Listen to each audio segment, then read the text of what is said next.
امریکی صدر Donald Trump نے تصدیق کی ہے کہ ایک اعلیٰ امریکی عہدیدار نے غزہ میں قید اسرائیلی یرغمالیوں کی رہائی کے لیے حال ہی میں حماس کے ساتھ براہ راست بات چیت کی ہے۔ خبر رساں ایجنسی رائٹرز کے مطابق اوول آفس میں صحافیوں سے بات کرتے ہوئے صدر ٹرمپ نے کہا کہ حماس سے اسرائیلی یرغمالیوں کی رہائی کے لیے براہ راست مذاکرات کا مقصد اسرائیل کی مدد کرنا ہے۔ امریکہ قیدیوں کی رہائی کے لیے رقم ادا نہیں کرے گا۔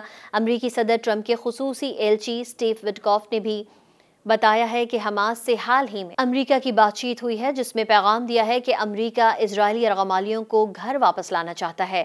اسٹیو وٹکوف نے اس موقف کا بھی اعادہ کیا ہے کہ حماس کو غزہ میں مستقبل کی حکومت کا حصہ نہیں بننا چاہیے۔ خبر رساں ادارے AFP کے مطابق اسٹیو وٹکوف نے کہا کہ ٹرمپ مشرق وسطیٰ کے دیگر لوگوں کی حوصلہ افزائی کرنے میں کامیاب ہو گئے ہیں کہ وہ اس حوالے سے فعال تجاویز پیش کریں جن پر امریکہ غور کر سکتا ہے۔ لگتا ہے کچھ کارروائی ہونے جا رہی ہے۔